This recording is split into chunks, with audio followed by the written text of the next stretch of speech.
Good evening అండి. ముందుగా ఇక్కడికి వచ్చిన మీడియా పెద్దలందరికీ, అలాగే మృత్యుంజయ టీజర్ చూడటానికి వచ్చిన ప్రేక్షకులందరికీ కూడా వెరీ వెరీ గుడ్ ఈవినింగ్.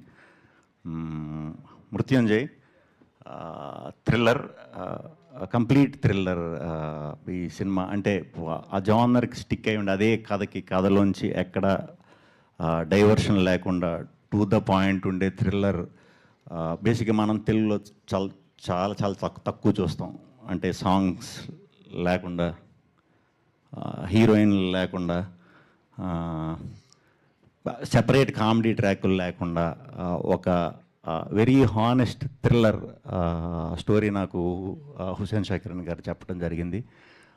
అప్పుడు సన్నీ గారు అండ్ మా వినయ్, రమ్య గారు ముగ్గురు ఈ సినిమా ప్రొడ్యూస్ చేద్దామన్నారు. వాళ్ళ ఇంటెన్షన్ కూడా ఈ సినిమా చేసేటప్పుడు ఒకటే,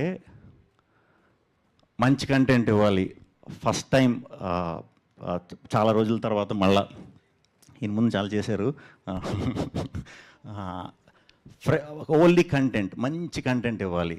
మనం చాలా రోజుల తర్వాత ఫస్ట్ ఇది చేసేటప్పుడు మంచి కంటెంట్ ఇవ్వాలి అని ఏరి కోరి ఈ కథను పట్టుకొని నిజంగానే అది పూర్తిగా తయారయ్యే వరకు డే అండ్ నైట్ కష్టపడి తయారు చేసి ఒక పలానా రోజు తీసుకొచ్చారు. అది చాలా బాగా టర్న్ అయింది. దానికి ఎస్పెషల్లీ థ్రిల్లర్ అనేసరికి మనకు కథ చెప్పినప్పుడు మనం ఒకలా ఫీల్ అవుతాం, అది షూట్ చేసేటప్పుడు ఇంకోలా ఫీల్ అవుతాం.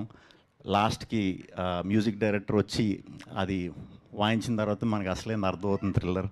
ఎందుకంటే ఎంటర్టైనర్లు లేకపోతే కమర్షియల్ ఫార్మాట్ సినిమాలు ఇవన్నీ మనకి ప్రాసెస్లోనే అర్థం అవుతాయి ఎలా వస్తుందని. ఆ థ్రిల్లర్ మాత్రం లాస్ట్ ఆర్ఆర్ అయ్యే వరకు మనకి ఎలా ఉంటుందనేది తెలీదు. అందుకే ఆ జానర్ పేరు థ్రిల్లర్ ఏమో. ప్రతి ప్రాసెస్ థ్రిల్లింగ్గానే ఉంటుంది.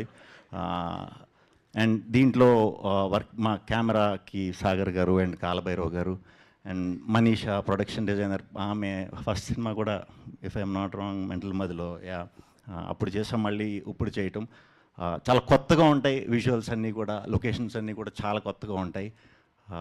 రెగ్యులర్గా కనిపించదు సినిమా. కంప్లీట్ హైదరాబాద్లోనే జరిగింది కదా, బట్ హైదరాబాద్లో మీకు అనిపించదు. ఎందుకంటే ఎక్కడో ఊరు చివర్లో ఎక్కడో షూటింగ్ చేసాం. ఎందుకంటే ఆ ఫ్రెష్నెస్ తీసుకురావటానికే. థ్యాంక్ యూ టీం అందరికీ, థ్యాంక్ యూ. అండ్ కాస్టింగ్ విషయానికి వస్తే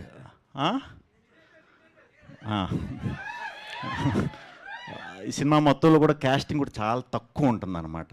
చాలా తక్కువ ఉంటుంది. దాంట్లో మెయిన్ క్యారెక్టర్స్ సుదర్శన్ గారు, రచ్చరవి గారు, అయ్యప్ప శర్మ గారు, మేమందరం ఫ్రెండ్స్ అనమాట. నేను, మా నలుగురు అండ్ ఒకటి రెండు ఇంకా కొన్ని ఇంపార్టెంట్ క్యారెక్టర్స్ అంతే. వీళ్ళ మధ్యనే జరుగుతూ ఉంటుంది.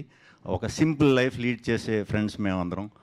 నేనేమో చెప్పొచ్చేమో కదా, ఆర్బిటరీ యాడ్స్ కలెక్ట్ చేసుకునే ఒక పర్సన్ని. ఇన్వెస్టిగేటివ్ థ్రిల్లర్ అవ్వాలన్నదే లైఫ్లో ఏం. ఈయన ఒక డ్రైవర్. ఈయన డ్రైవర్ అంటే షూ మేకర్ అనుకుంటారేమో, కాదు, మార్చరీ వ్యాన్ డ్రైవర్.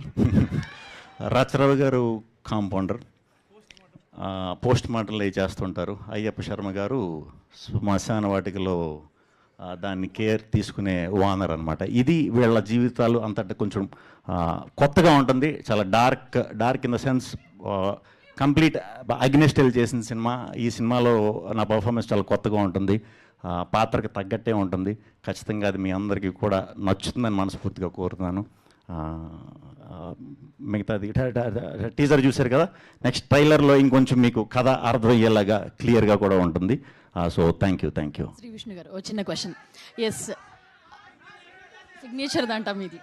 సిగ్నేచరా? ఏం సిగ్నేచరు? తర్వాత అయిపోయాక తీసుకో. ఎస్, సో మిమ్మల్ని మొదటిసారి మేము థ్రిల్లర్లో చూడడం, అండ్ మా వాళ్ళు ఈసారి సాంస్క్రిట్ మిస్ అవుతారేమో కొంచెం. థ్రిల్లర్స్ చేశానండి నేను ముందు. యా చేశారు, బట్ ఇంత కంప్లీట్ థ్రిల్లర్ అయితే ఇదే. సో జనరల్లీ అన్ని సినిమాల్లో ఉన్న సాంస్క్రిట్ అది కొంచెం ఈసారి మిస్ అవుతాం అనుకుంటా. దీంట్లో ఫిజిక్స్ ఉంటుందండి, ఎందుకంటే మా లెక్చరర్, మా డైరెక్టర్ వచ్చేసి కెమిస్ట్రీ బ్యాక్గ్రౌండ్, అందుకని ఫిజిక్స్ ఎక్కువ వాడాడు. Okay thank you. ఇప్పుడు అప్పటి నుంచి మేము అడుగుతున్నాం మీ సిగ్నేచర్ వాళ్ళది, ప్లీజ్. ఏం సిగ్నేచర్? దీంట్లో సిగ్నేచర్లు ఏమో